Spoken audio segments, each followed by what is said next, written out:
Now we're going to talk about in section 2 of part 1, compulsory mechanical licenses. The copyright owner is only required to issue a compulsory license under what 5 conditions? Those are: the song is a non-dramatic musical work. We've already learned before what a dramatic musical work is. It has been previously recorded. The previous recording has been distributed publicly in phonorecords. The new recording doesn't change the basic melody or fundamental character of the song. That's going to fall into the category of a derivative work. And the new recording is only used in phonorecords, meaning audio-only recordings. It excludes home video. Those are not compulsory license that are needed for DVDs. That is known as a sync license. All of these conditions must exist before you get a compulsory license. The 1995 Copyright Act was revised to make clear that the compulsory mechanical license applied to digital phonorecord delivery, DPDs. All right, the statutory rate. What is the current mechanical statutory rate? 9.1 cents or 1.75 cents per minute of music, whichever is larger. What was the rate when it was first introduced in the 1909 Copyright Act? It was 2 cents per tune. And for how long? 67 years, until the 1976 Copyright Act. It was a long time, for which only 2 cents per track were paid for those songs on recordings. That's a little bit of money for a long time. What is the mechanical royalty paid on?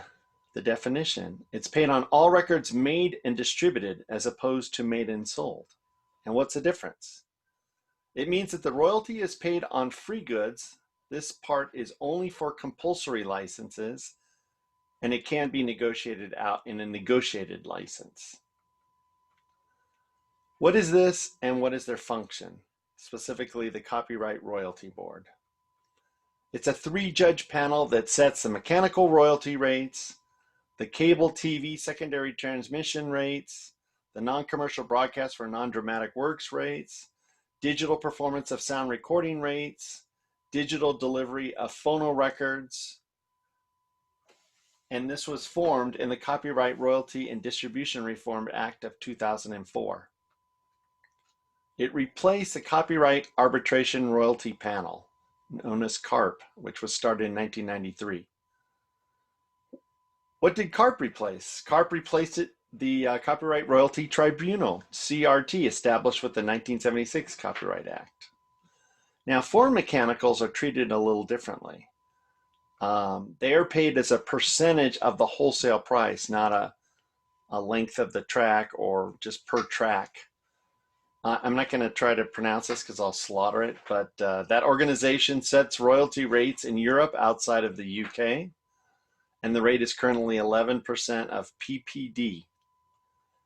And in the UK, MCPS sets the rate, and it's at 8.5% of PPD. PPD is published price per dealer.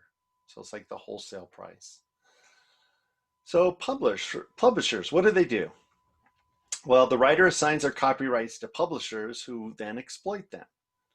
And what are the administration rights? The rights for administrators are finding users, issuing licenses, collecting money, paying the writer's royalty, and many things to service the writers. So how is the money most normally split with the writer? Well, normally it's 50-50, but there are some exceptions. First one is performance income, because that's paid directly by the PRO, the performing rights organizations, to the publishers and the writers, and also print income. What are the major functions of music publishers? Their functions are administrator, song plugger, that's an old term that's been around for a long time in terms of basically promoting the songs, a creative staff person, an A&R person, and what are the various types of music publishers? They're the majors, the major affiliates, the independents, the writer publishers. Many writers are their own publishers. And then what are the major sources of music publishing income? Those are performance, mechanicals, synchronization, and print. So all those rights of copyright create their own revenue streams for the copyright owner, the publisher, and those are the ones that it creates. Okay, that's the end of section 2.